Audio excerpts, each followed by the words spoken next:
Buenas noches nuevamente y bienvenidos a este nuevo ciclo de conferencias que hoy queremos darles una cordial bienvenida e invitación a que hagan parte de este segundo ciclo de conferencias. Quienes ya tuvieron la oportunidad de estar conmigo en las primeras, el primer tema sobre las audiencias preliminares, tuvieron la oportunidad de compartir conmigo. En este primer ciclo de las conferencias vimos algunas audiencias preliminares, entre ellas de las más trascendentales, las que tuvieron que ver con el principio de oportunidad, todas las causales, con sus respectivos ejemplos, los problemas jurídicos y requisitos de cada una de ellas. En la audiencia de imputación, las víctimas, ese reconocimiento, esa calidad de víctimas, cómo las víctimas también podían solicitar prueba durante la audiencia preparatoria, pero solicitar pruebas también significaba que si ese reconocimiento se hacía en la audiencia de acusación, pues si ellas tenían elementos allí, era la oportunidad procesal también para ellos descubrirlos. Analizamos algunas decisiones jurisprudenciales bien importantes, miramos la audiencia de medida de aseguramiento, donde estudiamos todo lo que tiene que ver con las GDO, las GAO, la ley 1908, la Convención de Palermo, etcétera, etcétera.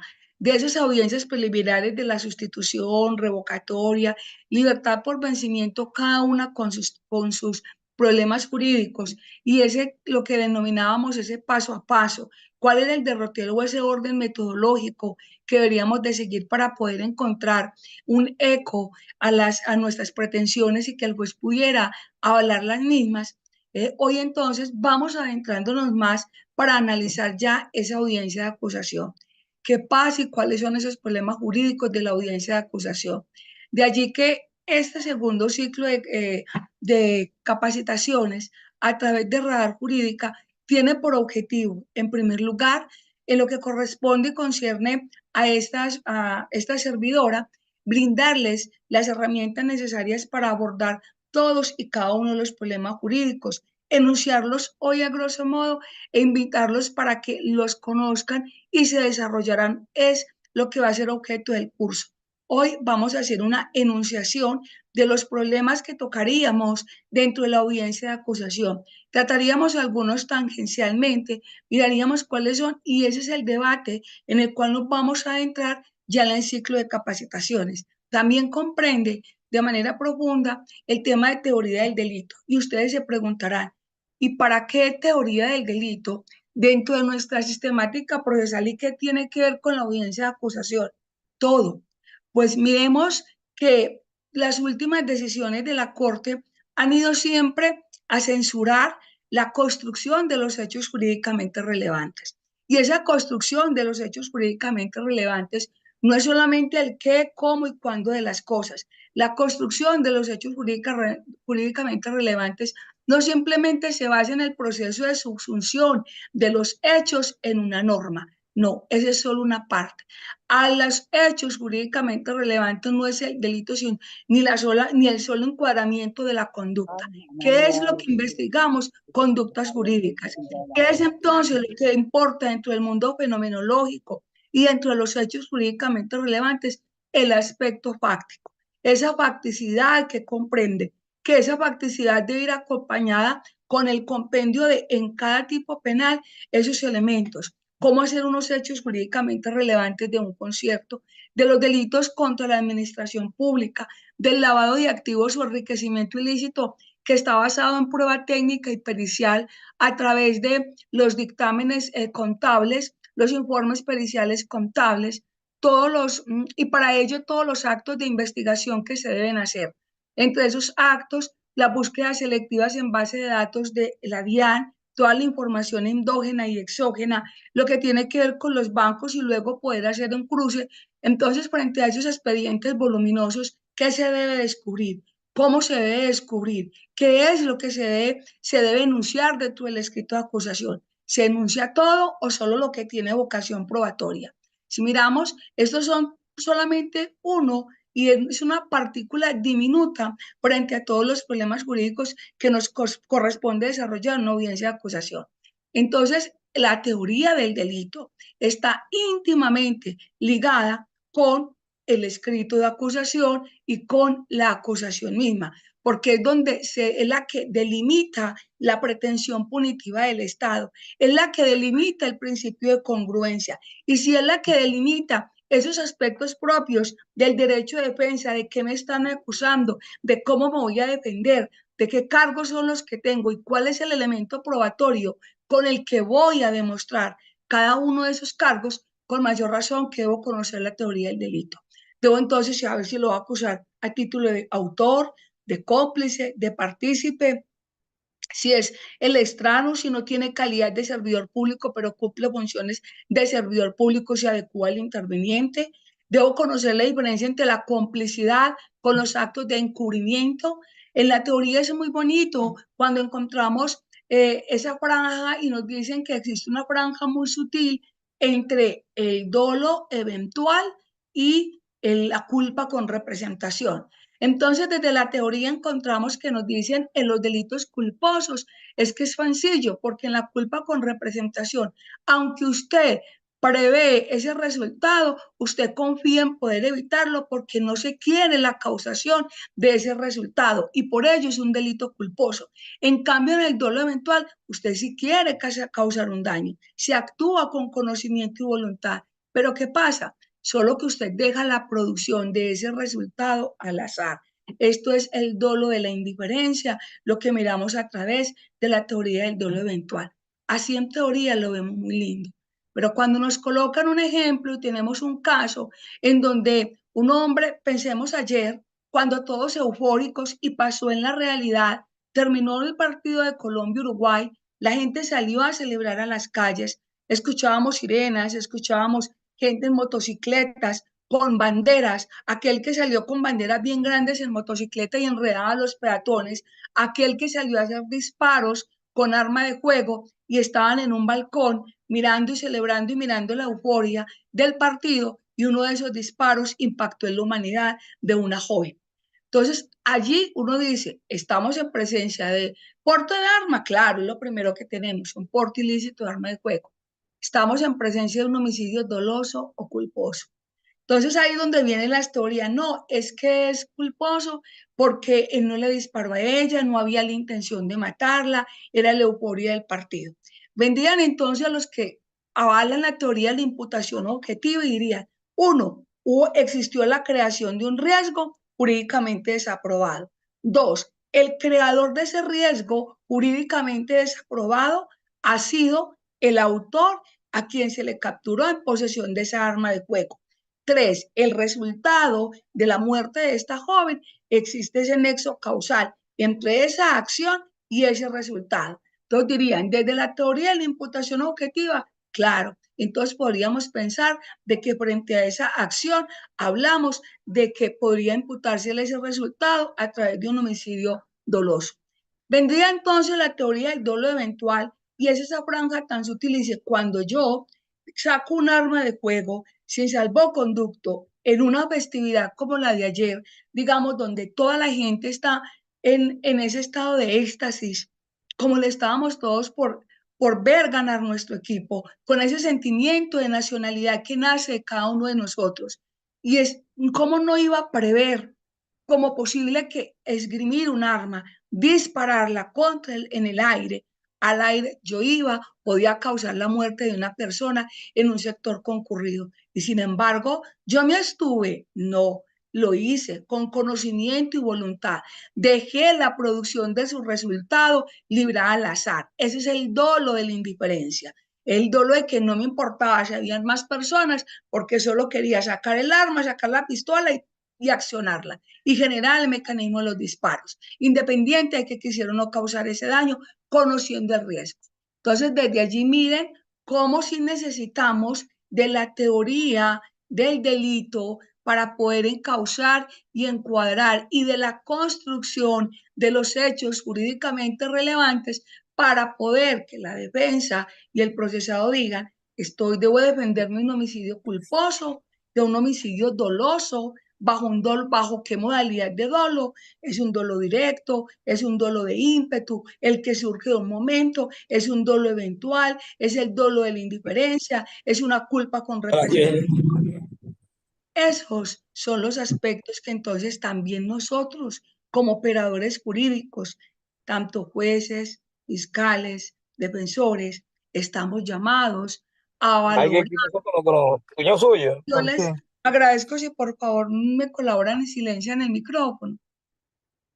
Esos son los aspectos jurídicos que todos estamos llamados a valorar en cada una de las hipótesis que se nos presenta. De allí que es necesario entonces distinguir entre los hechos jurídicamente relevantes, como vamos a ver, el acto de la audiencia de imputación con el juicio de imputación. Tres conceptos que se ven en su momento como semejantes bajo el principio de progresividad, pero que cada uno tiene un contexto distinto. Y que desde ya, digamos, el juicio de imputación es el que hace el fiscal por fuera de la audiencia, por fuera de las audiencias. Esto es la hipótesis que se trata dentro del programa metodológico. Es la hipótesis que se construye para a partir de allí señalar el límite o el derrotero que va a marcar la pauta sobre los actos investigativos frente a lo que se pretende probar. La imputación como tal conocemos que es ese acto de comunicación de unos hechos jurídicamente relevantes que deben ir desde el comienzo hasta el fin, porque la congruencia, si bien a la luz del artículo 448 de nuestra legislación procesal nos enseña de que nadie puede ser condenado por hechos que no consten en la acusación y se predica desde la acusación a la sentencia, no es menos cierto que la congruencia fáctica está ligada y atada al momento mismo o al acto mismo de la audiencia de formulación de imputación. Entonces, el juicio de imputación es antecedente a la audiencia de formulación de imputación. La audiencia de formulación de imputación es, en principio, antecedente a la audiencia de acusación. Y la audiencia de acusación es el límite del que fija la pretensión punitiva del Estado con miras a lograr el trabajo preparatorio para el juicio oral. Mírese la diferencia entonces de uno y otro concepto. Y también es preciso aquí analizar, a más de ese juicio de imputación, audiencia de imputación y acusación, que en el procedimiento abreviado a través del artículo de la ley 1826, en el que no hay ese acto de imputación y se presenta de una vez, se ha trasladado del escrito de acusación, allí entonces con mayor rigurismo debe observarse tanto el aspecto fáctico como la congruencia entre lo fáctico, lo jurídico y lo probatorio. La congruencia no solamente se predica del delito y de sus consecuencias, la congruencia no se predica solo del encuadramiento de los hechos en una norma penal y que contenga en esos hechos la descripción de cada uno de los elementos de ese tipo, más la antijuridicidad y la culpabilidad. No, la congruencia tiene que ver con los elementos materiales probatorios. Si desde la investigación no tengo claro qué es lo que voy a probar, con qué elemento lo logro probar y empiezo a hacer tantos actos investigativos como vayan resultando, se pierde uno, el norte de lo que se está investigando. Dos, se pierde entonces también el tema de pertinencia y conducencia desde el momento de para qué estoy pidiendo un elemento. Cada que vamos a hacer un acto investigativo, fiscales, defensores, en un sistema adversarial como este, es necesario que cada uno, tanto la defensa, trace su programa metodológico. Y entonces, si la defensa va a estructurar en su programa metodológico una presunción de inocencia porque el hecho sindicado no lo cometió, porque el hecho no existió o porque hay una causal excluyente de responsabilidad, entonces debe tener claro si esa causal excluyente de responsabilidad está encuadrada en la tipicidad, en la antijuridicidad o en la culpabilidad. En la culpabilidad hay conocer los elementos de la tipicidad de la órbita objetiva y subjetiva, los elementos de la tipicidad subjetiva como el dolo como parte de eso. Entonces, si hablamos, entonces allí estaríamos pensando en un error de tipo o en un error de prohibición que afecta la tipicidad de la conducta. Si estamos hablando en sede de antijuridicidad, o de lesividad, estamos hablando de la efectiva puesta en peligro y estamos hablando de causales como cuáles. Entonces pensemos en los delitos de comisión por omisión, pensemos en los delitos de omisión propia, pensemos en los delitos de esa franja sutil entre el dolo con la culpa, pensemos en el caso fortuito fuerza mayor, y si estamos aludiendo a la culpabilidad, los elementos de la culpabilidad, recordemos, son la ausencia de causales de responsabilidad y la imputabilidad. Esto es que el sujeto sea imputable. Entonces, allí significa que el escenario de discusión frente a la culpabilidad, ¿qué sería? Sería mirar si hablamos de que la persona está dentro de un estado, en el mismo caso hipotético de ayer, de una embriaguez, de una laguna mental que no alcanza a considerarse como un inimputable, pero que sí aminora su capacidad de reacción y de entendimiento frente al hecho, y que entonces allí podríamos pensar, pues mire la importancia de esa teoría del delito y mire cómo se conexa y debe compenetrarse con el escrito de acusación. ¿Y por qué la defensa es la primera y principal llamada a tener estos tópicos jurídicos y estos problemas de manera clara? Porque así es como va a planear su estrategia defensiva y entonces vamos a tener procesos con mayor celeridad. Si lo que yo voy a discutir es esto, a mí me interesa conocer la fecha y hora del lugar de la muerte. Podemos estipularla, podemos estipular el número de impactos, podemos estipular el lugar del hecho, podemos estipular la visibilidad, podemos estipular las causas de la muerte, podemos estipular la manera de muerte, podemos estipular, mire todos los hechos que empiezan a estipular, pero cuando no se tiene y hacer un juicio que tenga realmente cabida esos principios del debido proceso y esos principios del debido proceso de un juicio justo, sin dilaciones injustificadas, un juicio sin mora, un juicio con la debida celeridad, con los principios de celeridad, oralidad, inmediación, concentración. Pero este sistema se ha convertido, como lo denomino yo, no en el sistema acusatorio, el sistema aplazatorio, el sistema asustatorio, el sistema a veces hasta denigratorio, y lo digo así, y no de manera peyorativa, sino frente al estado inconstitucional de cosas que tenemos hoy, que no es un secreto, con lo que se vive en las estaciones de policía, con lo que se convirtieron en verdaderas cárceles y lugares de confinamiento cuando eran estaciones de paso, y cuando desde nuestra constitución y desde nuestra legislación procesal se decía que el principio de afirmación de la libertad era la excepción, pero que ese principio de afirmación de la libertad terminó convirtiéndose en la regla general con todas las prohibiciones en tantos delitos como colocó el legislador. Entonces, mire que si nosotros tenemos claro estos problemas jurídicos y los empezamos a abordar como debe ser, con una buena práctica judicial, ello es lo que va a permitir un mayor avance tanto para la justicia como para los ciudadanos que estamos representando. Si es la fiscalía, entonces como esa garantía que tiene y ese deber y obligación de cumplir no solo las reglas del debido proceso, sino de humanizar la actuación penal, que se humaniza no solo con un preacuerdo o con un principio de oportunidad o buscando una fórmula de terminación anticipada, sino también prodigando un trato humano, un trato acorde a la dignidad de ese ser, acorde a lo que significa e implica estar privado de la libertad y buscando las dilaciones menos necesarias, porque es cierto también que estamos colapsados. Si miramos a la Defensoría Pública, cuando se creó el sistema, la Defensoría Pública fue quien absorbió por completo toda o asumió toda la carga de las defensas y de allí entonces se generó un colapso.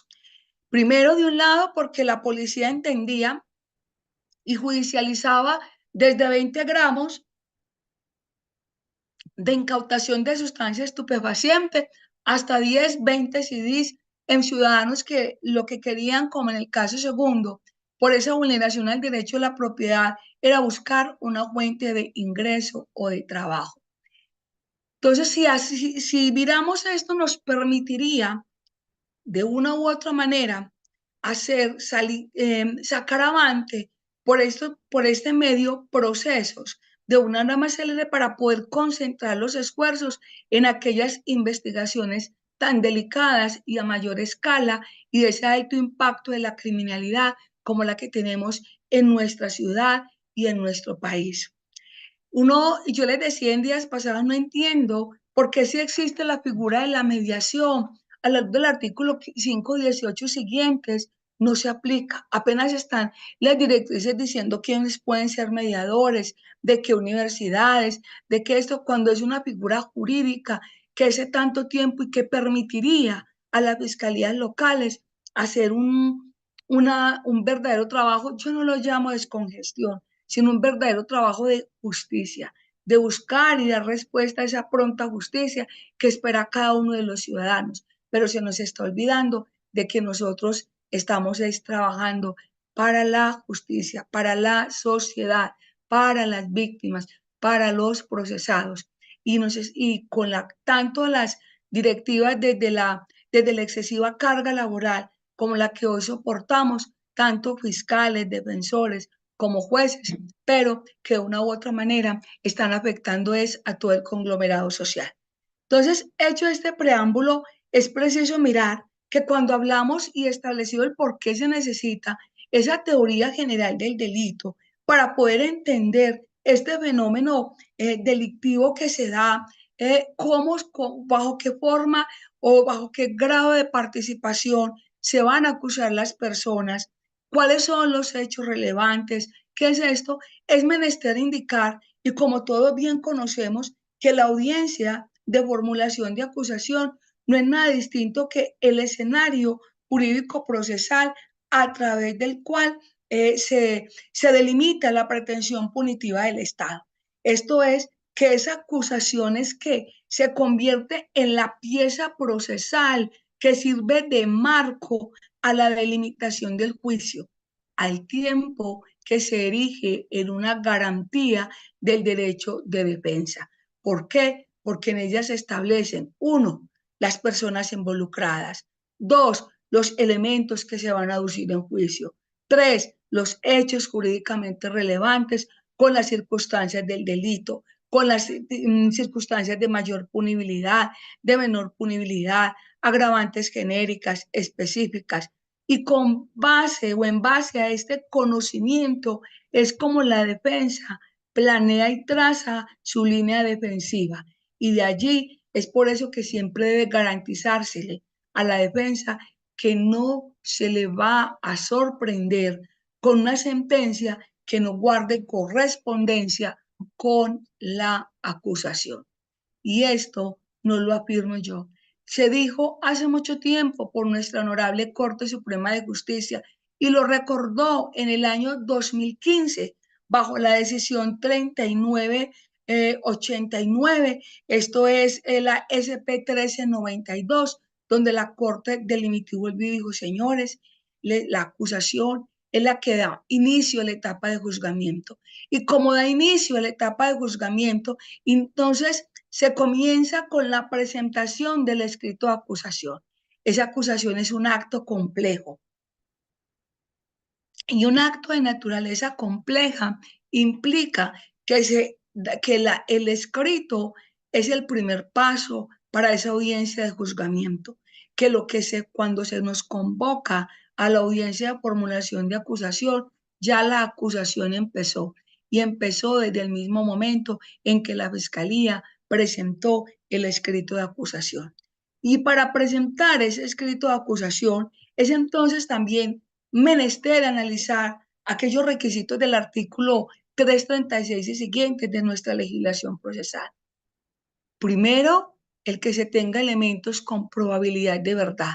Esto es principio de progresividad. Si en las audiencias preliminares observamos que bastaba una inferencia razonable de autoría, estudiamos qué era esa inferencia razonable de autoría y hoy es probabilidad de verdad. ¿Qué entender por probabilidad de verdad? ¿Y cómo ese elemento de probabilidad de verdad es el que en el juicio, a la luz del artículo 381 de nuestra legislación procesal, se va a convertir en un elemento con más allá de toda duda. Un mismo elemento puede tener esas tres categorías y esos términos a la luz de nuestro derecho, de nuestra sistemática procesal, no son sinónimos. Entonces vemos desde allí cómo en la audiencia de formulación de acusación, cuando nos hablan de probabilidad de verdad, esa probabilidad de verdad está delimitada por dos aspectos. De un lado, frente a la existencia del hecho, esto es tipicidad. Y en segundo lugar, frente a la responsabilidad del justiciable o de la persona que va a ser el sujeto o objeto de acusación. Desde esa probabilidad de verdad significa que esos elementos deben tener un peso probatorio vigoroso que permita a la fiscalía sacar avante su pretensión y a la defensa cuando lo hace dentro de una audiencia preparatoria, luego que se le descubre, también debe llevar elementos es con probabilidad de verdad. La realidad hoy en los estados judiciales nos está mostrando procesos en los que la fiscalía, a grosso modo, indica va a proyectar unas búsquedas selectivas que ubican las antenas, que las antenas nos dicen el lugar de georreferenciación, ubicación de estas personas, pienses en un concierto para delinquir, pienses en un secuestro extorsivo o pensemos en un acto en un homicidio donde se consiguió, se tiene el celular de la persona que podría estar implicada en los hechos y necesitamos a través de las cámaras, a través del LPR, a través de esas cámaras, la ubicación de las celdas y el recorrido y establecer el recorrido de la ciudad, de la motocicleta tal, con placas tal, cómo se desplazó, con la tecnología que ya hoy se cuenta en las ciudades, con el monitoreo de cámaras y con una ciudad que ha venido cada vez más implementando en seguridad a través de los registros de cámaras, tanto de manera pública como privada. Entonces, pensemos y ubiquémonos en ese contexto de ese escenario y uno podría decir, claro, si a mí, si como fiscal tengo un elemento en el cual se me planteo esta situación, ¿qué voy a probar con ella? Yo debo enunciarla en el escrito de acusación, pero ¿qué es lo que se denuncia? ¿Qué es el objeto de prueba? No es solamente indicar informe de investigador del laboratorio de fecha tal suscrito por tal y anexos. No. El informe es lo que ingresa. ¿Qué es lo que ingresa? O el CD con las cámaras, con los registros de las cámaras y qué clase de evidencia es. Es una evidencia que a la luz del artículo 424 siguientes tiene vocación de convertirse en prueba documental. Si miramos los listados del artículo 424 y 425 sobre la presunción de autenticidad de la prueba documental, allí se encuentran los CDs, los DVDs, las radiografías, los registros fílmicos, fotografías, y hay un listado, un grueso listado que no es taxativo, sino enunciativo, porque hay libertad probatoria y como partimos del concepto de libertad probatoria, significa que mientras un medio de prueba no vulnere el ordenamiento jurídico, está llamado a tener esa vocación probatoria. A partir entonces de este concepto, es como la fiscalía entonces tendría, ¿qué probaría eso?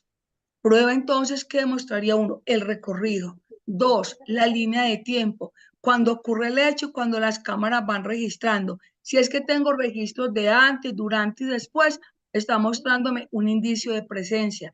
Está mostrándome la fuga y el recorrido que hizo. Está mostrándome el tiempo y la posibilidad de llegar y de hacer más probable que esa persona haya sido o haya estado en el lugar del hecho al momento exacto del homicidio.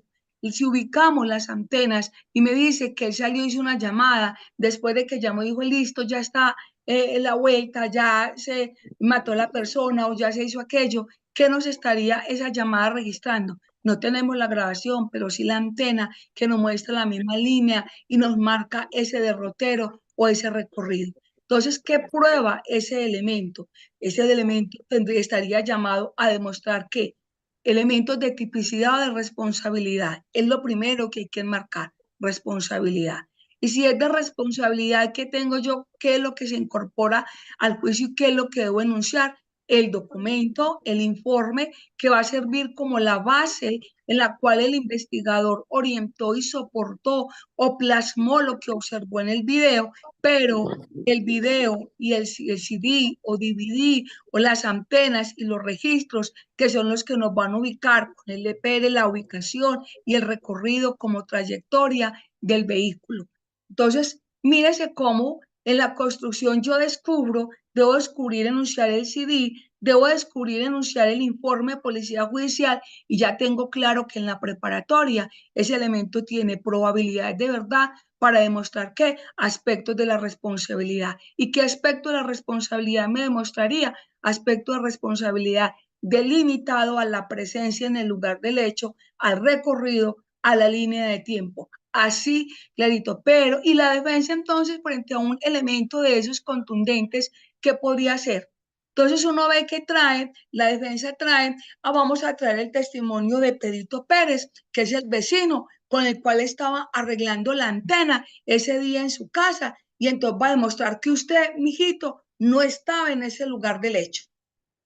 Pero se le olvida al señor defensor que esa es una prueba técnica, que la prueba técnica no es falseada, que corresponde a lo que arroja el sistema, al monitoreo que está allí y es lo que ha quedado grabado. Entonces, ¿será que ese elemento de buena conducta, que termina siendo de buena conducta, tiene la vocación probatoria con suficiente vigor para derruir la tesis de la fiscalía que acaba de argumentar? Entonces, miren cómo yo siempre, y les decía, la manera, a mí cuando me preguntan, ¿cómo hace usted, señora fiscal, una preparatoria? Yo siempre respondo haciendo la preparatoria del defensor. Y la gente me dice, pero ¿cómo así? Claro, ¿qué es lo primero que uno mira? Si yo miro los elementos que tengo, hago un cuadro y digo qué puede probarme a mí cada elemento, y a partir de allí digo este elemento cómo pueden derrumbarlo. Este con una prueba testimonial, qué peso probatorio tenía. Si estoy hablando de un peritazgo que me habla de que este ciudadano, una historia clínica que encontré, que tuvo una lesión o que tenía una depresión o que esto, entonces, ¿eso a qué me lleva? A pensar que la defensa me va a alegar o me va a traer como elemento de prueba un dictamen pericial. Si estamos hablando de una falsedad en documento, ¿qué podría traerme la defensa? También un dictamen pericial en el que diga una toma, un cotejo grafológico por el indiciado. Y entonces, si yo no tengo claro que la sentencia C822 del año 2005 dijo que esos cotejos grafológicos también requieren de control previo, aunque sea el consentimiento, ese acto del defensor que con tanto esfuerzo hizo, allí en la audiencia preparatoria, ¿qué le va a quedar? Un elemento excluido.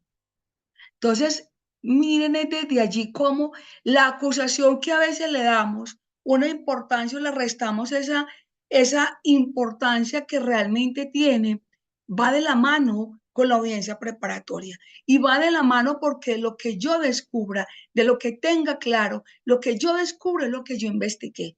Y si yo hice una buena investigación siempre pensando, este elemento para qué me sirve, este elemento que quiero probar, con esto que pretendo demostrar en juicio. Entonces, si tengo esos parámetros, entonces es desde el mismo momento en que yo trazo el programa metodológico, en que elaboro mis actos de investigación, como estoy pensando en la pertinencia y conducencia. Por ello, es entonces que desde allí viene esa primera invitación a analizar y a tener claro todos estos aspectos fácticos y jurídicos, tanto desde la teoría del delito como desde el derecho procesal probatorio. Y vemos cómo la audiencia de acusación, adentrándonos en ella, tiene 5 o 6 problemas jurídicos muy importantes. El primero, con el cual empezamos, las causales de incompetencia, impedimentos, recusación, nulidad, que esto es lo que conoceríamos como la etapa de saneamiento del proceso. Luego, cuando vienen las observaciones, el segundo lugar, observaciones al escrito de acusación. El tercero es el análisis, así es escrito, reúne los presupuestos o requisitos del artículo 337 y siguientes, y si no, señor fiscal, aclare, adicione o corrija de inmediato. El cuarto es entonces el reconocimiento de la calidad de víctima. Ese reconocimiento de la calidad de víctima, sabemos que de manera expresa la norma dice que se da en el artículo, en la audiencia de acusación, pero de manera tácita y a través del desarrollo jurisprudencial se da desde que inicia la investigación. Si miramos en ese reconocimiento de la calidad de víctima, vemos cómo la víctima tiene una participación activa durante todo el proceso, durante todo el sistema acusatorio. ¿Y por qué? Porque primero, pues es que el Estado no solamente está llamado a proteger derechos individuales, recordemos también que el Estado protege todo derecho vulnerado individual o colectivo que haya sido o que pueda ser lesionado. Entonces, es desde allí donde el artículo 250 nos impone una obligación constitucional de que se adopten las medidas necesarias. Se dice por allí en uno de sus numerales, si mi memoria no me falla, es el numeral primero del artículo 250 cuando habla de al tomar las medidas necesarias para hacer efectivo el restablecimiento de los derechos y la indemnización de los perjuicios ocasionados por el delito. Por allá en otro de sus numerales habla también de velar por la protección de las víctimas en su numeral cuarto. Entonces vemos cómo entonces la víctima puede, uno, tiene la posibilidad de querellarse en los procesos que requieren querella de parte. Tiene la potestad de poner fin a la acción penal en los delitos conciliables o los mismos querellables. Puede solicitar audiencia de conciliación. Así lo enseña el artículo 41 y 42 de nuestra legislación procesal. Tiene la opción de escoger si pretende la indemnización de los daños y perjuicios. Basta con mirar el artículo 45. Tiene la posibilidad de constituirse también como parte de ese reconocimiento dentro del proceso penal. La víctima puede solicitar el embargo y secuestro preventivo de bienes.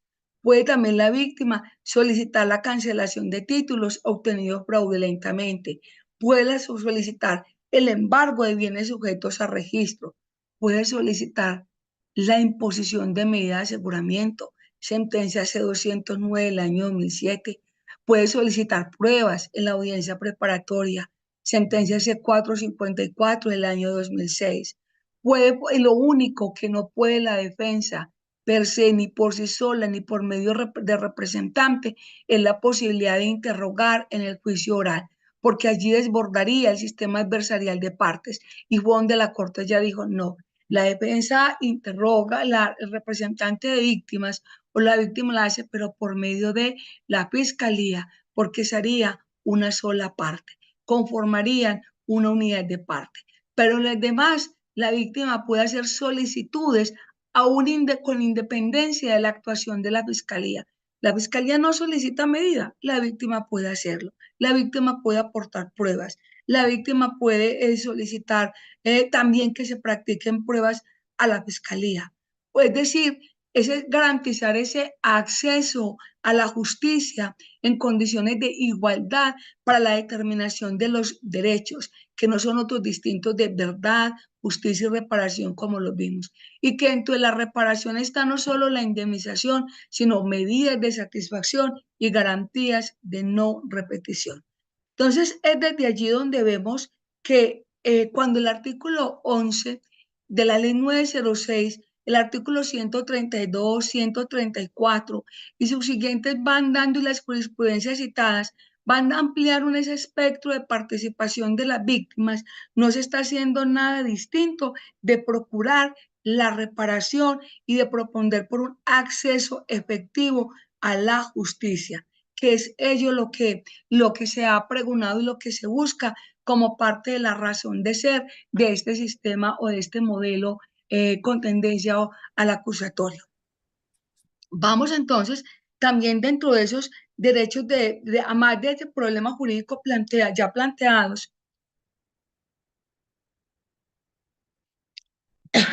Esto es, de las causales de incompetencia, perdón, impedimento, recusación, que es el saneamiento del proceso, de las observaciones al escrito de acusación, de si el escrito reúne o no los requisitos establecidos en el artículo 337, del reconocimiento de la calidad de víctima.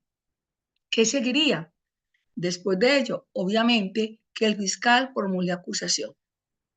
Y cuando el fiscal formula acusación, es cuando viene entonces aquel problema jurídico que se ha convertido en el caballito de batalla en los últimos tiempos, los hechos jurídicamente relevantes y su construcción. Y finalmente, veremos entonces el control a la audiencia de acusación. Partimos de un control formal o material, y el control material tiene dos aspectos. Hay que diferenciar lo que es un control material propiamente dicho y el control material con efectos sustanciales. Son situaciones totalmente distintas. Entonces, de las causales de incompetencia, impedimento, recusación y nulidades, como de los requisitos que debe contener el escrito de acusación, que es el acto a través del cual inicia como tal la fase de juzgamiento, basta simplemente con que analicemos o miremos la lectura del artículo 337. El artículo 337 nos habla del contenido de la acusación.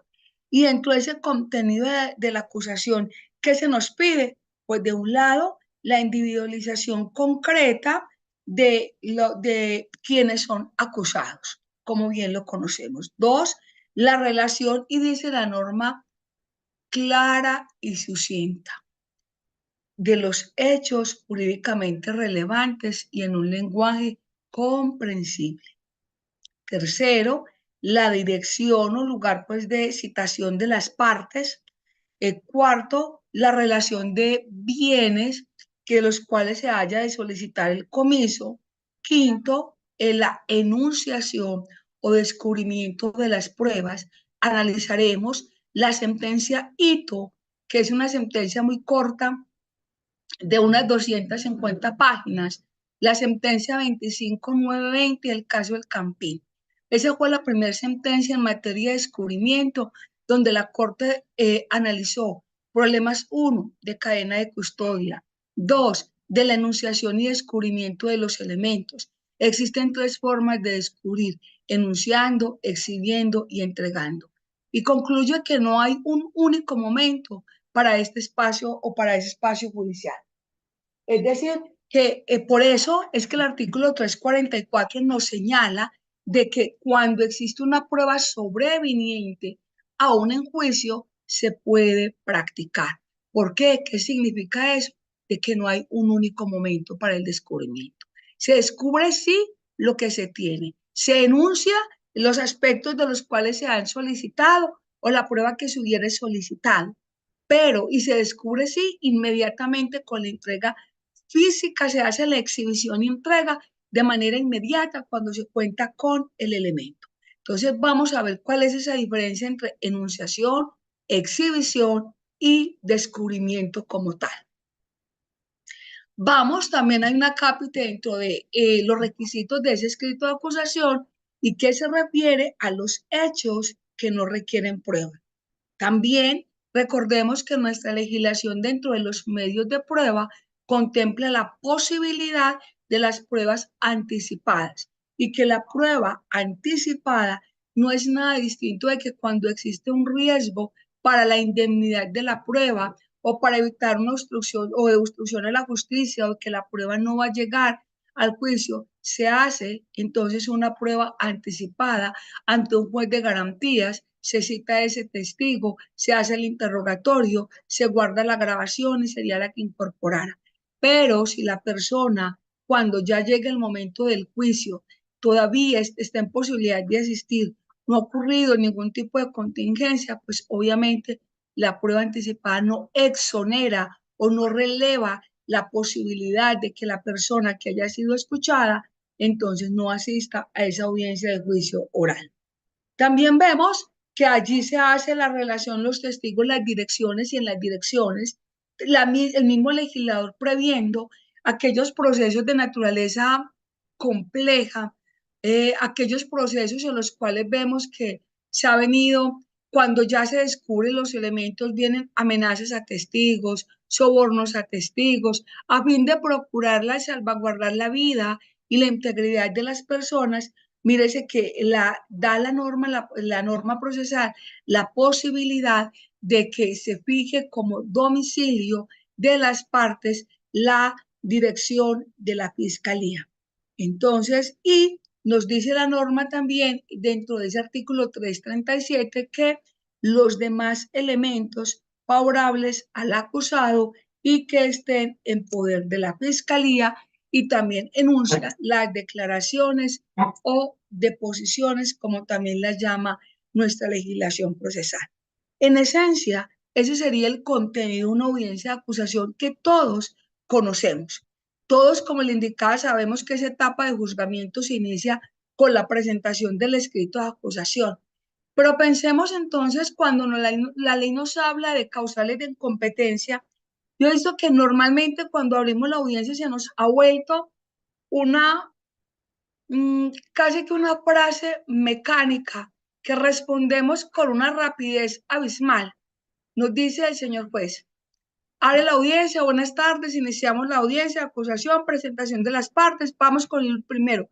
Causales de impedimento, recusación, nulidades. Señor, ¿observan alguna para las partes, señora fiscal? Señor, no observo ninguna causal de impedimento, recusación, si ya la competencia en virtud del artículo tal, tal. Listo. Señor defensor, en igual sentido, procurador, no, yo me hubiera lo dicho por las partes. Vamos al segundo punto. Y estamos haciendo un análisis realmente de las causales de incompetencia. ¿Cuáles son esas causales de incompetencia? Las estamos asociando uno solamente entonces al juez natural, suya la competencia por esto, o el territorio, que es la más fácil porque los hechos ocurrieron acá. Entonces, hay que volver y no lo hagamos tan rápido. Cuando me hablan de causales de incompetencia, ¿qué es lo primero que yo tengo que pensar? Uno, en cuál es la diferencia entre jurisdicción y competencia. ¿Cuáles son los órganos de jurisdicción? Es decir, la jurisdicción, ¿qué órganos la componen? La Administración de Justicia, todos sabemos que está compuesta grosso modo por la Sala de Casación Penal de la Corte, por los tribunales superiores del Distrito Judicial, por los juzgados penales del circuito, los juzgados penales municipales, los juzgados promiscuos, cuando en los municipios que resuelven asuntos de carácter penal, inclusive de todos los asuntos, aquellos promiscuos, los jueces de ejecución de penas y medidas de seguridad, etcétera. Y obviamente el Congreso de la República en el caso de los aforados constitucionales. Y también ejercen esa jurisdicción penal las autoridades judiciales que excepcionalmente pues cumplen esa función de control de garantías. Si esos son los órganos de jurisdicción, ¿dónde encontramos las causales de incompetencia? Pues las encontramos en la misma ley. Uno, entonces basta con señalar, mirar el artículo 31 y siguientes de la ley 906 de 2004. Allí se señala que la Fiscalía tiene competencia inicialmente en todo el territorio nacional. Para la Fiscalía no hay, es a lo primero advertir causales de incompetencia e inclusive el artículo 114 en su parágrafo 115 dice que un fiscal de cualquier categoría puede actuar ante inclusive en calidad de apoyo o tanto en audiencias preliminares como de juicio ante cualquier juez.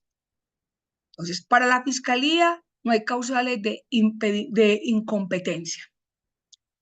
Luego, miramos el artículo 32 de la Corte Suprema de Justicia, pues todos conocemos las funciones a grosso modo de la Corte, que la Corte interviene como tribunal no solamente de casación, de los recursos extraordinarios de casación, de la acción de revisión, de los procesos en primera instancia contra los aforados constitucionales, también que conoce aquellos asuntos que tienen que ver con las decisiones de los tribunales, ahora con el principio de doble conformidad, etcétera. Vemos la competencia del juez penal de circuito especializado que la encontramos en el artículo 35, la competencia de la cláusula general de competencia de los jueces penales de circuito en el artículo 36, la competencia de los jueces penales municipales en el artículo 37, en los jueces de ejecución de penas y demás. Vemos cómo hay una norma tan importante y es que si miramos, citemos un ejemplo, en los delitos contra el patrimonio económico es competencia de los jueces penales municipales cuando no exceden de 150 salarios mínimos legales mensuales. Si exceden de ese tope, obviamente pasan a ser competencia de la Fiscalía seccional. Aún especializada en virtud del artículo 35, que es taxativa, no le correspondería delitos de hurto a menos de los factores de competencia por conexidad. ¿Cuáles serían esos factores de competencia? Pues ya se los enuncié. Uno, el factor objetivo en virtud del territorio. Dos, el factor subjetivo funcional cuando se trata de abogados constitucionales o legales. Constitucionales, el fiscal general, el procurador, los miembros del Congreso, el defensor del pueblo, el gobernador. Abogados legales, los fiscales delegados, los procuradores judiciales 1, que son investigados por los tribunales superiores del Distrito Judicial en la acción de juzgamiento y en la investigación por las fiscalías delegadas ante el Tribunal Superior.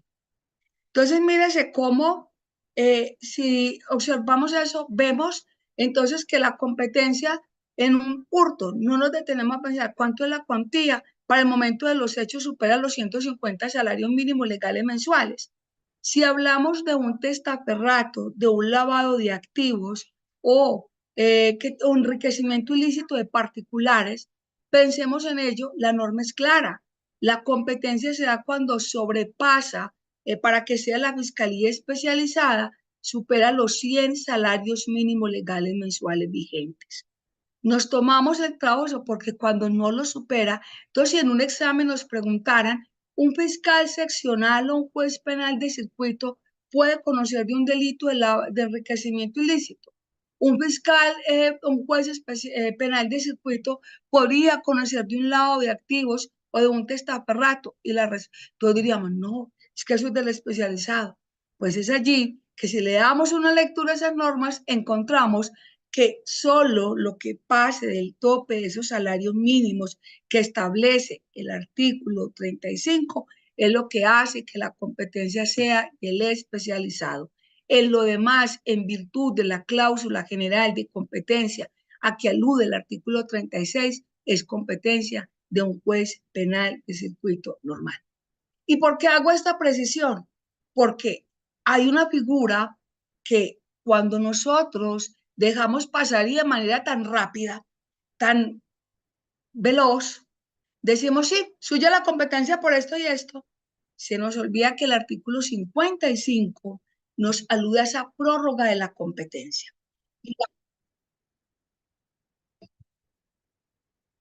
Y cuando se alude a esa prórroga de la competencia, no significa nada distinto o diferente,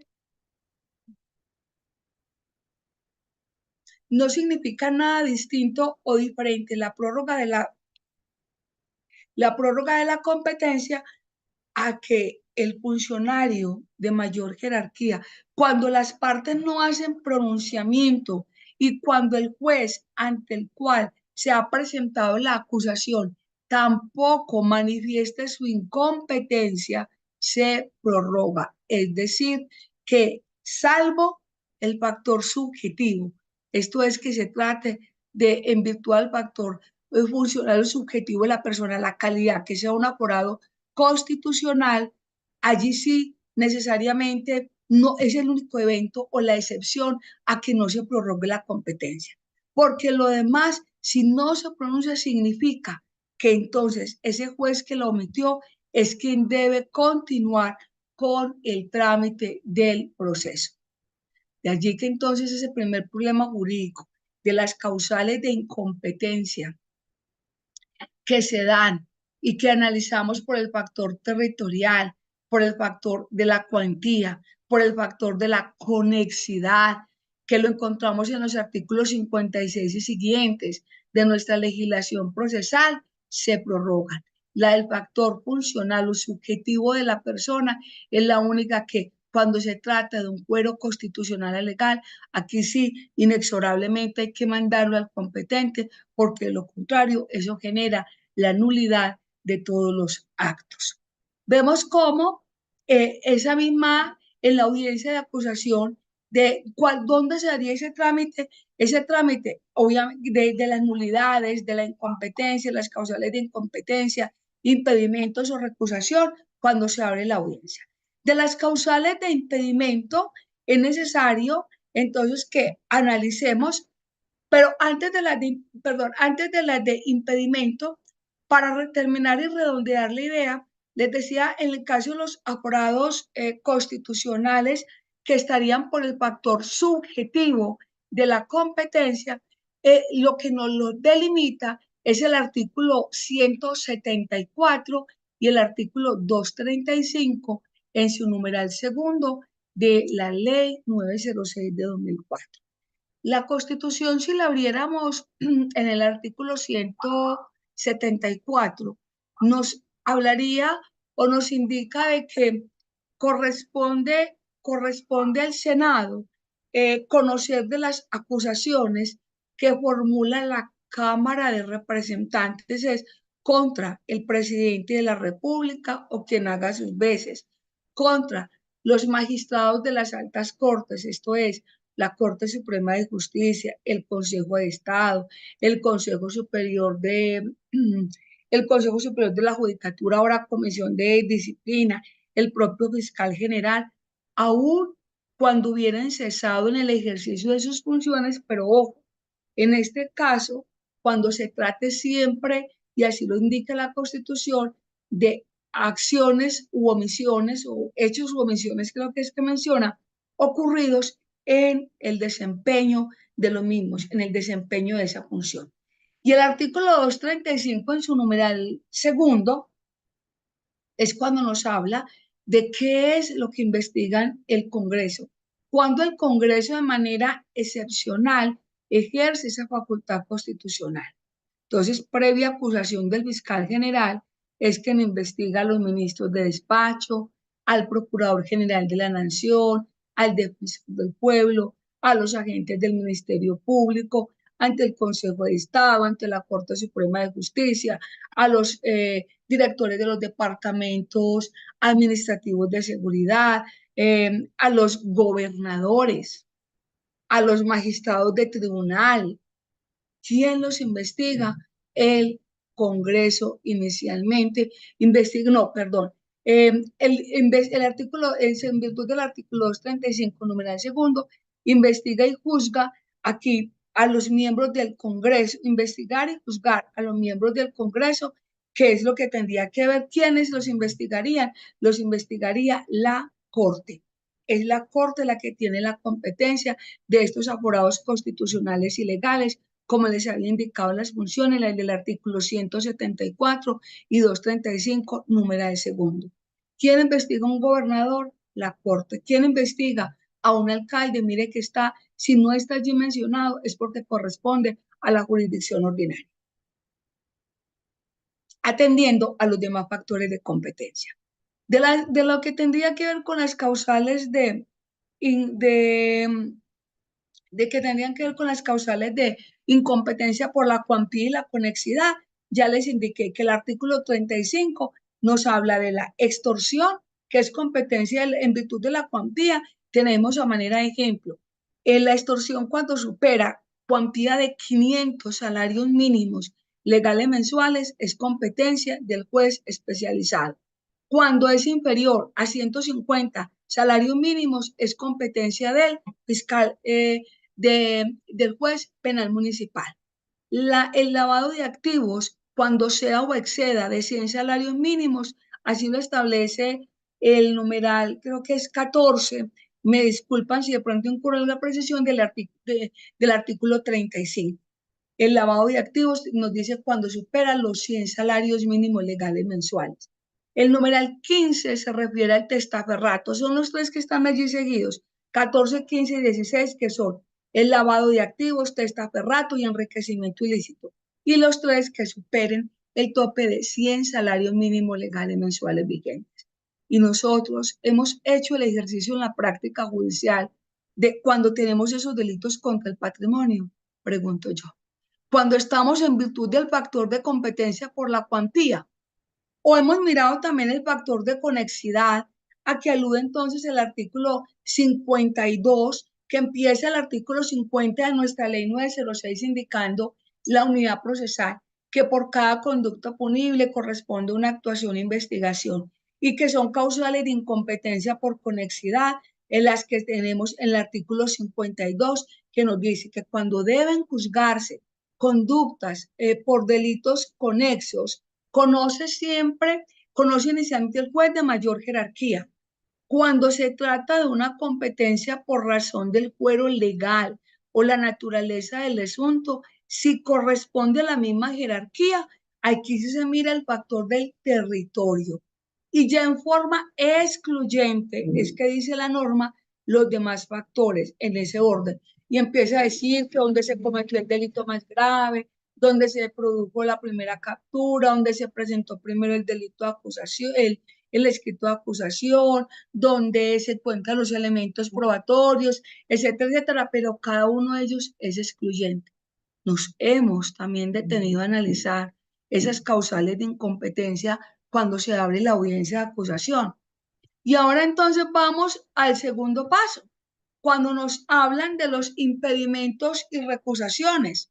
Y en todos esos trámites del impedimento hemos pasado por el artículo 57 o en nuestra memoria, con esa rapidez que contestamos, nos hemos detenido a analizar en las causales de impedimento alguna de ellas. La amistad, la enemistad, etcétera, cuando se emitió un concepto dentro del proceso, qué clase del concepto, los comentarios que hacemos en las audiencias o en los pasillos o en las audiencias, son causales de impedimento, no son. Nos hemos detenido a analizar esto. Entonces creo que ese primer tamiz con el cual se abre la audiencia de acusación, no debemos de mirarlo de una manera tan genérica. Y por favor me colaboran silenciando el micrófono.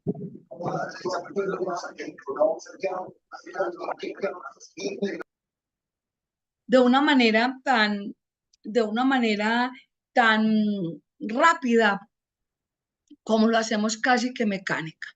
Ahora vamos a ese segundo problema jurídico. Entonces, dentro del mismo problema, las nulidades.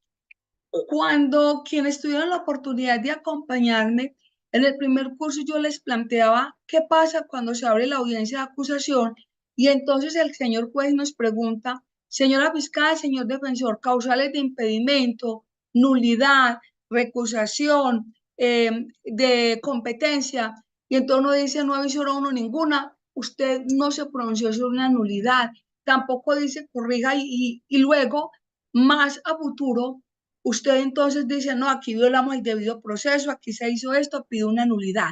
Si usted la solicita al final, corre el riesgo de que le diga la ley, venga, la nulidad tiene unos requisitos esenciales y unos requisitos trascendentales. Primero, de carácter subsidiario, de naturaleza residual. ¿Y qué significa?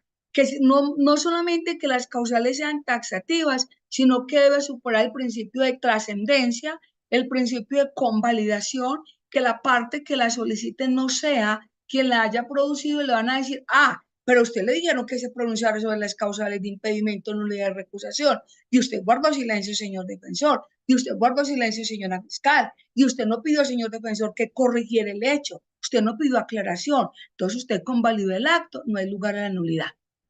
Lo que yo normalmente le digo, hay que dejar sentado desde el comienzo es que, venga, yo sí tengo para proponer una causal de impedimento. Primero es esta de nulidad, perdón, que esa causal de nulidad sería frente al hecho, puede ser si es de los hechos jurídicamente relevantes, porque uno diría, procede la nulidad. o sabiendo que el paso siguiente es observaciones al escrito de acusación, yo de una vez le digo, me reservo la causal de nulidad para pronunciarme al final porque le voy a solicitar a la fiscalía que corrija unos hechos. En el momento, señor juez, cuando lleguemos al ítem o al tópico que alude a esas causales de impedimento, nulidad, recusación. Que cuando lleguemos, perdón, al tópico de las observaciones del escrito de acusación. Usted de entrada, ¿qué le está diciendo? Yo no estoy convalidando el acto, señor juez. Le estoy abriendo los ojos para que mire y le estoy diciendo, y ya le digo, entonces le dirá, bueno, ¿cuáles son sus observaciones? Así, es esta y esta. ¿Está ambiguo esto? ¿No se indicó esto? ¿No se indicó esto? Corrija. Por favor, me lo aclara. Aclarado eso, ya sé. Si interpongo la nulidad como remedio último, porque pensamos que la nulidad se da como una solución para el proceso, para las partes, como la manera de, ay, tumbarle este proceso y esta prueba a la fiscalía. No, la nulidad es la sanción más drástica al proceso. Y como es el acto de sanamiento, por ello solamente se da en circunstancias excepcionales. Y por eso es que no se nos puede olvidar el contenido del artículo 10 cuando habla de la corrección de actos irregulares, aquellos actos no susceptibles de nulidad que puedan ser corregidos.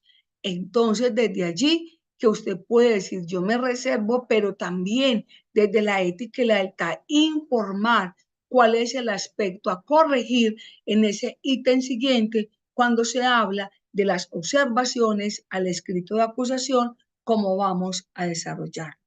Y además de esas observaciones al escrito de acusación, viene como le indicaba ese reconocimiento de la calidad de víctima, que no es menos importante con los principios ya anunciados, pero que los vamos ya a tratar más a fondo, ya no esa mirada desde las facultades de la víctima dentro del sistema acusatorio y en las audiencias preliminares, sino desde la facultad de la víctima, de qué vocación probatoria tiene la víctima. ¿Cómo debe ser la pretensión de la víctima? ¿Cuál es el escenario para que la víctima descubra? ¿Y cuáles son los referentes jurisprudenciales que han delimitado, que nos han marcado la pauta?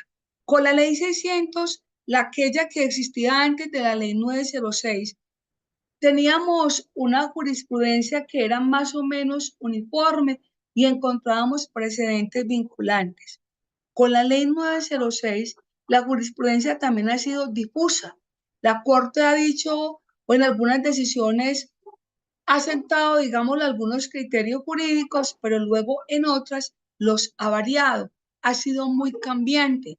Entonces nosotros a veces citamos decisiones eh, la que encontramos que se adecua el caso son verdaderos precedentes jurisprudenciales, obligan al juez esas decisiones, realmente son las acordes o el actual que tenemos para ese momento específico.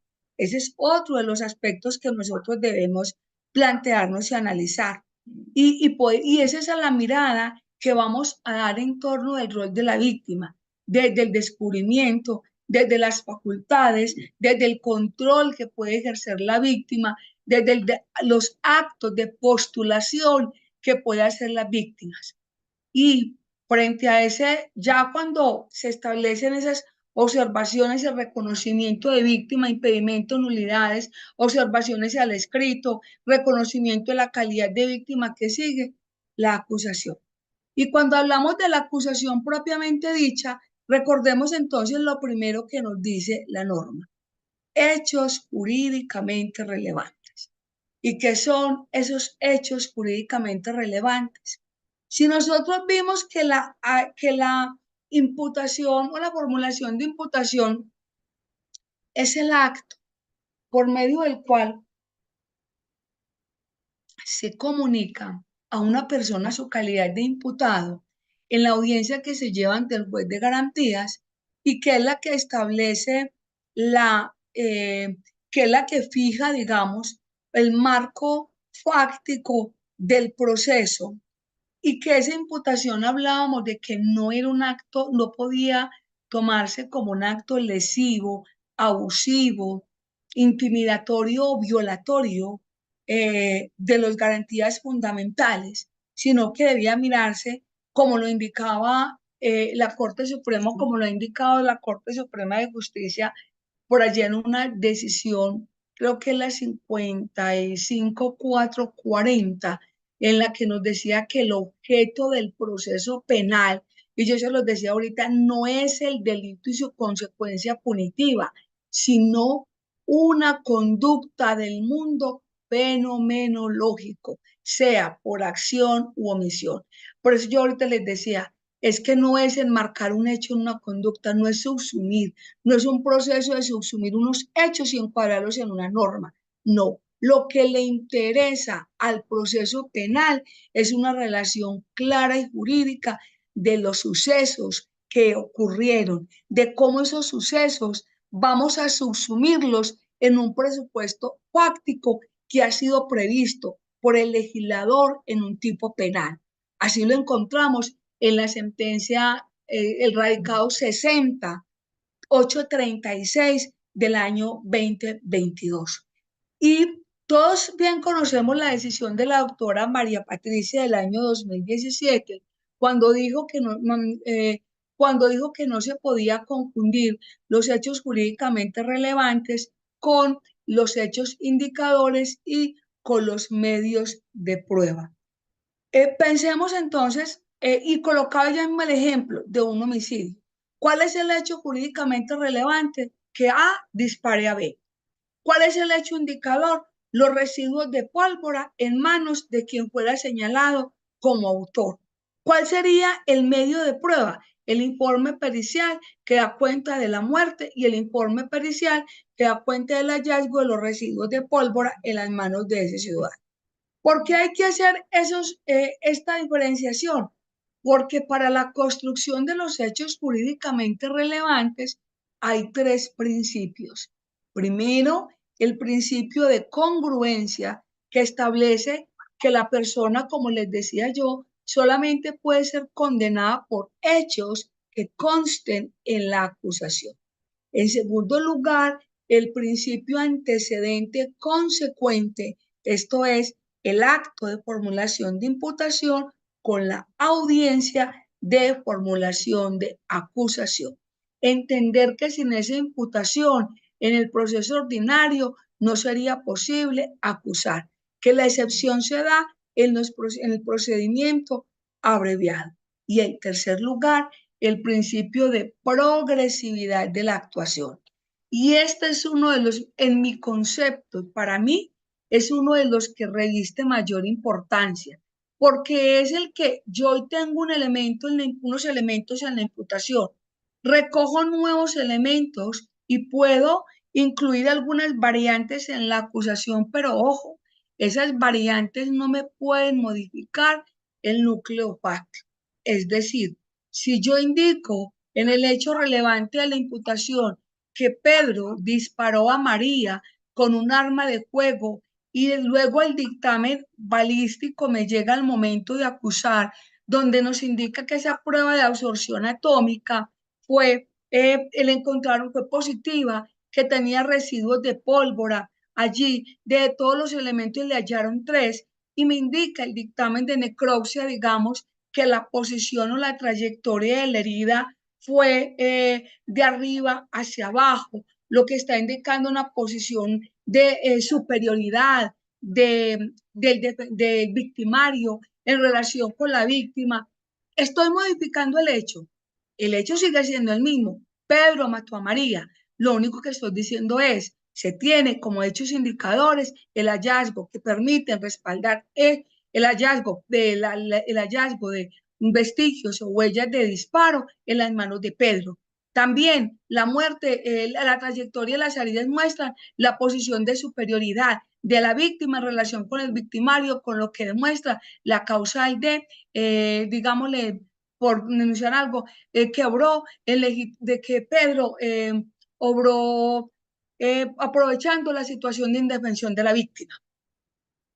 Mire, ¿y estoy variando el hecho fáctico? No, el hecho fáctico sigue siendo el mismo. Entonces, allí es donde no podemos confundir cómo lo vamos a desarrollar. ajuste de tipicidad, el famoso ajuste de tipicidad o legalidad, con el que hagamos un preacuerdo, vea, es que doctora, esto, ahí no hay secuestro extorsivo. Ahí vea, ellos tenían la intención de hurtar. Pienses en el caso en que van unos ciudadanos cogen a unas personas, las van internando en el bosque, a una le hurtan sus pertenencias, hasta allá hay claro que hay un secuestro y un hurto, pero cuando cogen, le piden las claves de la tarjeta, llaman a otros para que retiren el dinero, les hacen y se retira el dinero de las cuentas y esto. Hablamos de un hurto, hablamos de un secuestro extorsivo, es una retención para obtener un provecho ilícito. Por eso les decía, la teoría es muy linda, pero miremos en cada caso concreto. Entonces, a partir de allí, empezamos todos a hurto y secuestro, secuestro extorsivo, frente al tema de las tarjetas, concurso real, concurso aparente, principio de progresividad. Entonces, pues en virtud de eso, hagamos un ajuste de tipicidad.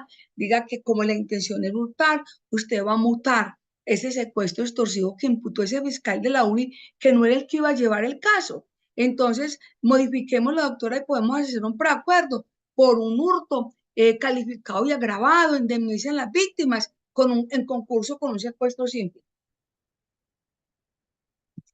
Y entonces el juez, y luego nos enojamos cuando hacemos de juez, yo juez me siento, escucho a las partes, escucho ese discurso tan bonito que hace la fiscalía y el esfuerzo argumentativo, que también avala el defensor, y les digo, venga, la fiscalía, como titular de la pretensión punitiva del Estado, hizo una imputación por un delito de secuestro extorsivo, porque consideró que los elementos de ese secuestro extorsivo estaban dados, la retención, la obtención de un provecho ilícito y demás.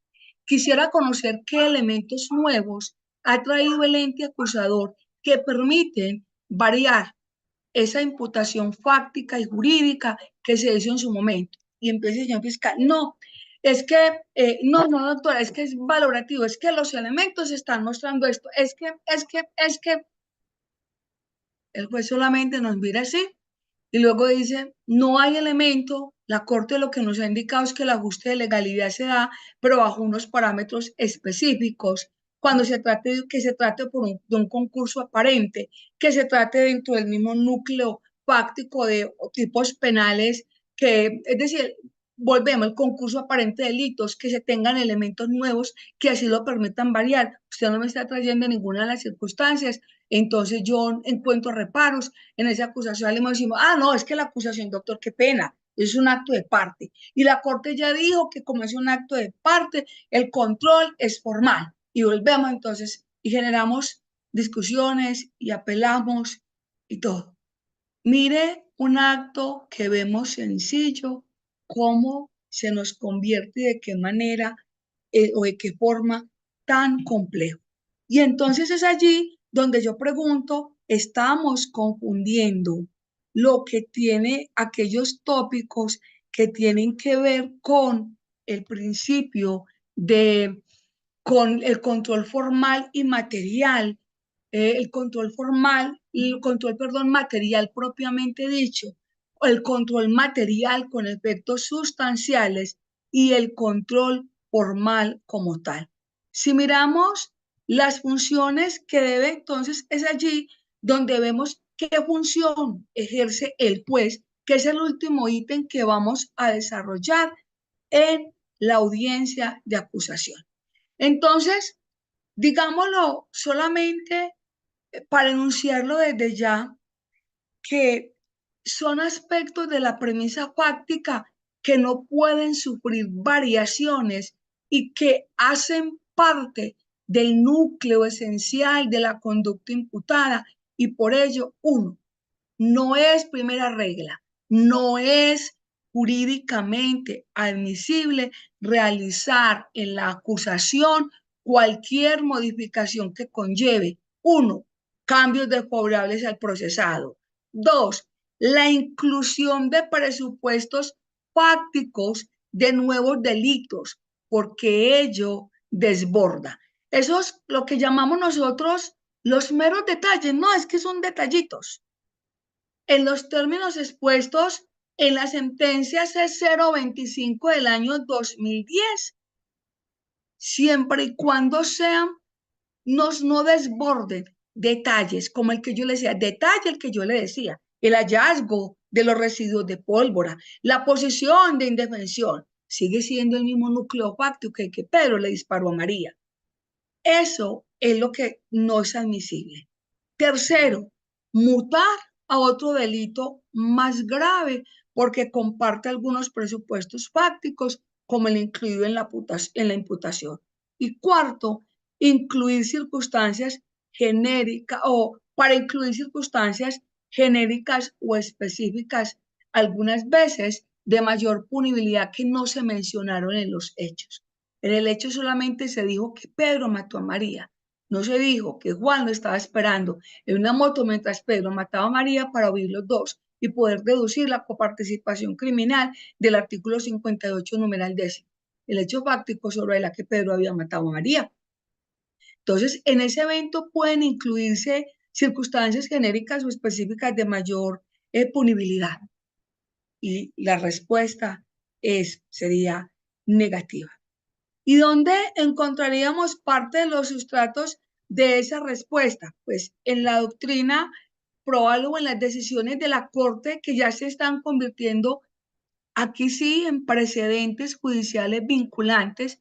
Vamos a desarrollar también el concepto de doctrina probable de las decisiones que tienen absoluta vínculo obligatoriedad, que son las de constitucionalidad, como sabemos, aquellas que tienen un vínculo obligatoriedad relativa, que son lo que conforman precedentes vinculantes, y aquellas que se tienen como doctrina probable, que son aquellas decisiones de una u otra manera aisladas en que no hay el precedente o la línea hegemónica directa.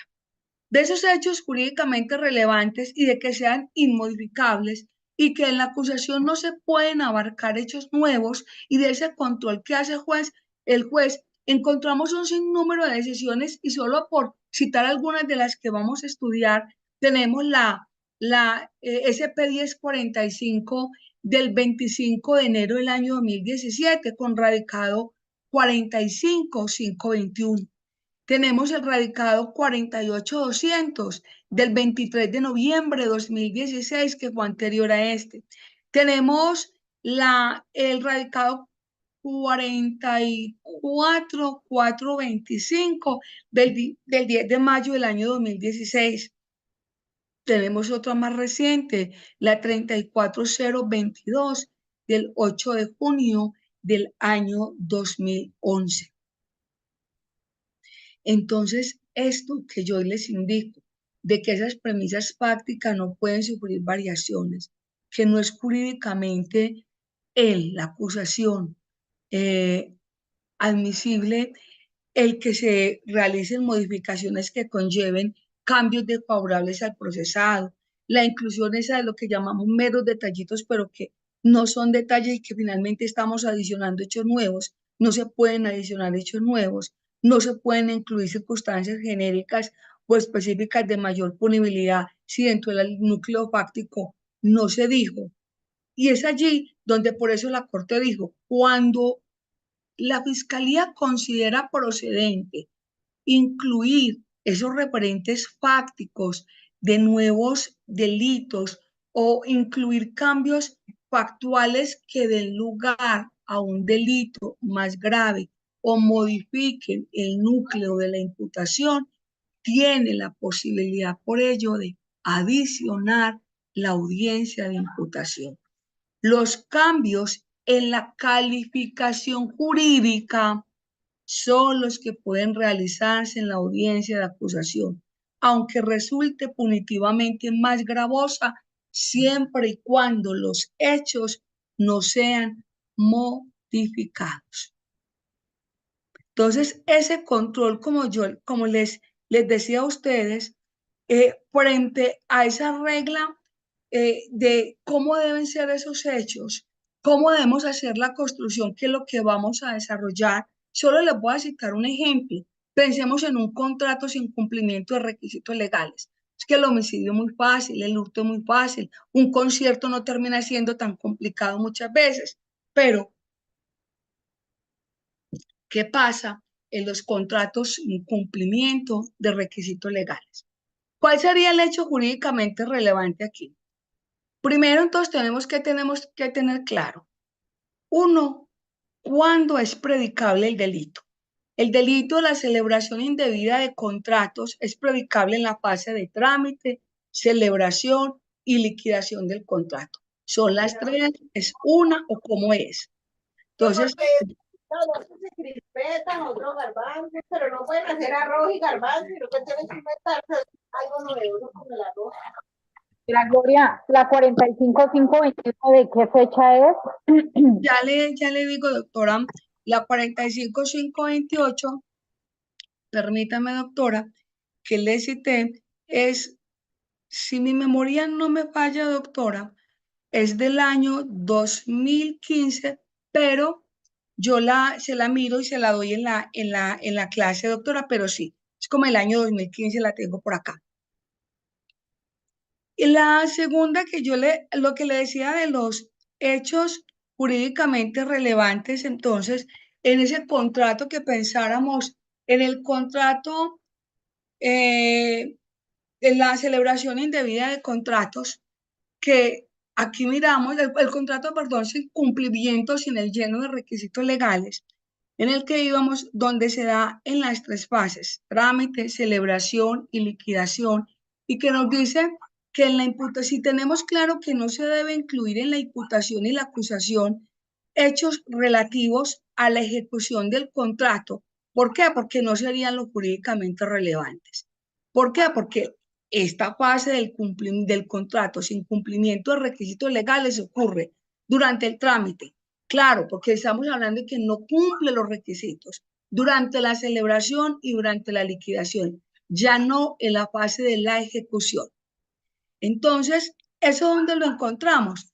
De las fases y demás, algunas de las decisiones, por citarle algunas, doctora, tenemos la 49819 del 24 de mayo del año 2017. Tenemos la 46037, que es del 24 de noviembre del año 2016.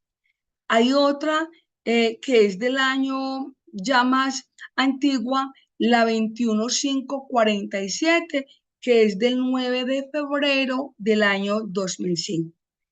¿Cuál entonces sería la regla aquí? ¿Cómo se da el contrato sin cumplimiento de requisitos legales?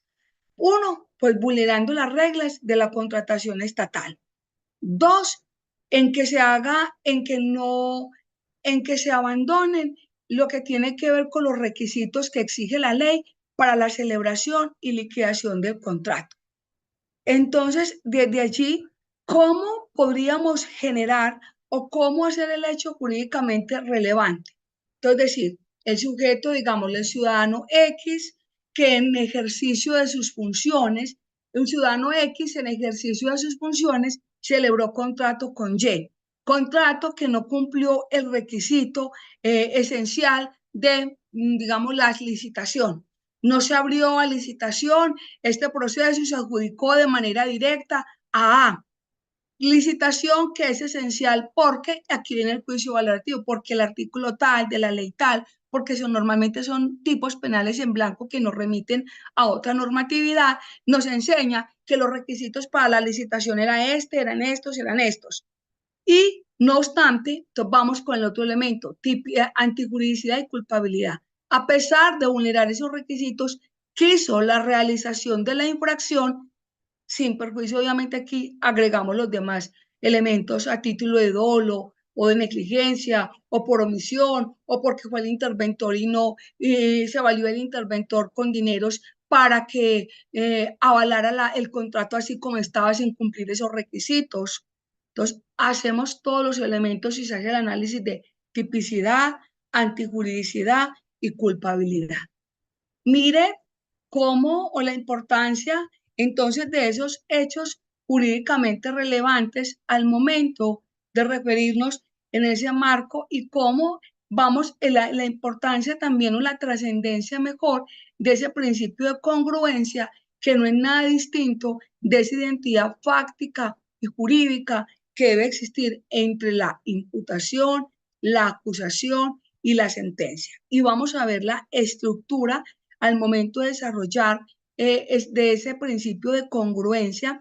Vamos a ver, les decía yo, frente al control del juez, cuáles serían esas reglas para que el juez pudiera condenar por un delito distinto del cual la fiscalía solicitó condena. Primero, había una posición, recordemos que la jurisprudencia ha variado en tres aspectos. La primera posición, cuando empezó el sistema acusatorio, aludía a que era una interpretación restrictiva del artículo 448, en la medida en que prohibía condenar por delitos por los que no se hubiese solicitado la condena. Viene entonces una segunda posición de la Corte que empieza a morigerar y dice, bueno, se puede variar y pedir condena por un delito distinto siempre y cuando, uno, la Fiscalía lo solicitara de manera expresa. Dos, que la nueva imputación versara sobre delitos de un mismo género. Tres, que el cambio de calificación fuera más favorable o de menor entidad. Y cuatro, que la nueva adecuación típica respetara el núcleo fáctico de la acusación. Y cinco, que no afectara los derechos de las partes e intervinientes. Viene la tercera posición, que fue la que se dio a raíz de unos delitos sexuales donde Fiscalía solicita absolución, defensa obviamente coadyuva la absolución, representante de víctimas apela y ministerio piden la condena, el primera instancia absolvió, el segunda instancia, que fue el tribunal, condenó. A partir de allí viene entonces la Corte, y ello va hasta la Corte y la Corte Suprema de Justicia varía esa segunda posición y dice, venga, es que la Fiscalía lo que tiene es, o lo que emite es un acto de postulación. La petición de condena no es vinculante, se erige en un acto de postulación y por ello el juez sí puede condenar por un delito distinto al atribuido en la formulación de acusación, así la Fiscalía no lo solicite de manera expresa. Pero ojo, eso tampoco es libre, es siempre y cuando el injusto sea del mismo género y con él favorezca los intereses del procesado. Dos, vuelve y juega, no se modifique el núcleo fáctico de la acusación, que es inalterable e invariable. Tres, el delito sea de menor entidad. Y cuatro, que no se vulneren los derechos de las partes. Entonces, es desde allí donde mire cómo la misma jurisprudencia va fijando y va variando y va delimitando estos alcances o estas modificaciones que pueden hacerse en la acusación. Y les decía que había que distinguir finalmente entre ese control formal, el control material y el material con efectos sustanciales. De ese control formal, conocemos que no es nada distinto de que el juez haga el tamiz si reúne los requisitos de los artículos 337 y siguientes de nuestra legislación procesal. Si se respeta el principio de congruencia y contiene todas las partes, direcciones, la relación de los hechos y todos los pasos o requisitos del escrito de acusación. Del control material como tal, que es el que no se puede hacer el material en estricto sentido, sería que el juez dijera, esto no es un prevaricato por acción, es un prevaricato por omisión. Y como es un prevaricato por omisión, mire que allí está interfiriendo en el ámbito de la acusación, está tomando partido de la conducta punible y del hecho. Eso es un control material que es el que el juez en principio no puede hacer, pero sí puede hacer el control material con efectos sustanciales y es el que tanto a veces nos molesta y fue en el caso que les planteé cuando iniciamos el día de hoy esta charla. Y era cuando les decía, cuando el juez nos dice, usted va a adecuar los hechos. usted va a hacer una variación, un ajuste de tipicidad que denomina a esta audiencia de acusación. Dígame qué elemento nuevo. ¿La va a hacer sobre tipicidad o legalidad? Si es sobre tipicidad, dígame qué elementos tiene entonces usted que le han permitido variar la conducta. Dígame entonces qué o qué elemento, aparte de los elementos nuevos que usted ha tenido para hacer ello, o es un aspecto valorativo porque usted sí podría, pero o se trata de un concurso aparente.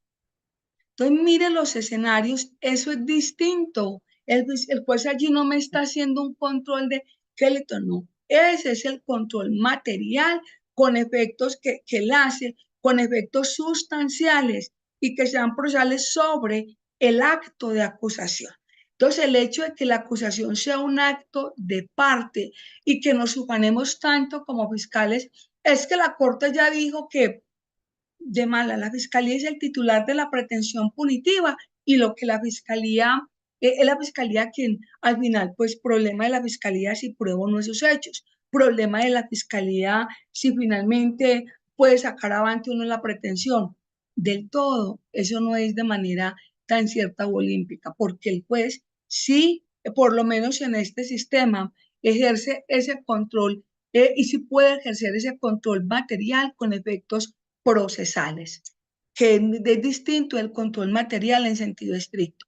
Y si uno mira otras legislaciones, como en México, por ejemplo, entre la audiencia de acusación y la preparatoria, ellos tienen una audiencia intermedia. Y esa audiencia intermedia, el juez hace un control netamente material. Entonces, desde allí, es como la invitación se da y vuelve y se centra a esa delimitación real, a esa delimitación sin inflar, a esa delimitación concreta de los hechos jurídicamente relevantes, como lo vamos a desarrollar y como vamos a mirar el control del juez. Si pueden apreciar a lo largo de estas casi ya 2 horas de intervención, son temas muy apasionantes que nos llevan a reflexionar que la audiencia de acusación no es del todo tan fácil como sentarnos y leer unos hechos, unas consecuencias jurídicas, enunciar unos elementos, hacer un descubrimiento y pare de contar que nos fuimos. Y esta acusación, no, esto no demora, en media horita la hago.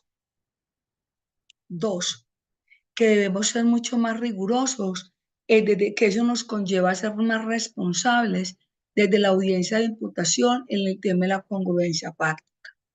3, que siempre debemos de tener claro esa diferenciación entre el juicio de imputación, el acto como tal de imputación y la acusación que se hace ya ante el juez de conocimiento. 5, que esa congruencia que en principio se pregona de la acusación y la sentencia se ha ido también modificando en virtud de ese principio de progresividad y que ese principio de progresividad comprende principio de legalidad del delito, principio de legalidad de la pena, principio de coherencia, coherencia interna entre lo fáctico, lo probatorio y lo jurídico y coherencia externa entre lo que se transmite entre el acto material de la acusación con lo que se pretende probar en el juicio. Y viene el aspecto final de la acusación, el descubrimiento de los elementos, qué actos tienen vocación de prueba y cuáles no. Y cuando yo los descubro debo tener claro para qué voy a emplear cada uno de ellos. Desde allí que vemos que la misma acusación es la que nos está delimitando la pertinencia y conducencia de cada uno de nuestros medios de prueba, de los elementos que vamos a presentar en una audiencia preparatoria para buscar sean admitidos y luego poder ser incorporados a la audiencia de juicio oral. Y que el éxito de una audiencia preparatoria, más allá del tema de pertinencia y conducencia, de saber para qué voy a emplear cada elemento, está marcado desde el mismo momento en que hago el descubrimiento para que no me apliquen la exclusión sanción, para que no me apliquen la exclusión por prueba ilícita, ilegal o la exclusión sanción. Mire todos los conceptos y todos los problemas jurídicos que hay en la audiencia de acusación y como ya los hemos visto. Será entonces unas horas A la luz de la jurisprudencia vamos a analizarlos todos, de cada uno, y como lo hemos hecho, lo hicimos con las audiencias preliminares, dentro de la misma metodología, con la casuística, con los referentes jurisprudenciales, pero mirando toda la línea en completo jurisprudencial, buscando entonces cuál ha sido la posición que se tiene hasta ahora dominante y que nos pueda dar la aproximación, por lo menos, a respuestas jurídicas. Yo solamente insisto en mi pretensión. Si quienes han de participar en este curso salen con mayores inquietudes de aquellas con las que han ingresado, puede decir que recogimos los frutos del curso, que es dejar en ustedes unos conceptos claros, pero también sembrar en ustedes unas semillas que permitan cada vez estar más urgidos y más ávidos de querer más, de investigar más, dejarle las sentencias para que por lo menos puedan leerlas, puedan tenerlas como ese referente y material de estudio para cada una de sus actividades. Desde ya le doy la bienvenida a todos y todos los que han de participar en este nuevo seminario sobre la audiencia de formulación de acusación, el cual se iniciaría el próximo martes. Hoy hicimos como lo que uno llamaría, o lo llamaría coloquialmente, si me permiten el término, ese abrebocas de los problemas jurídicos y de lo que conlleva la acusación, de los temas que se abordarían, de las referentes jurisprudenciales por lo menos, y espero que les haya gustado, que sea del agrado y que en verdad hayan quedado con mayores inquietudes. Cedo entonces el uso de la palabra a los directivos de Radar Jurídica. Muchas gracias.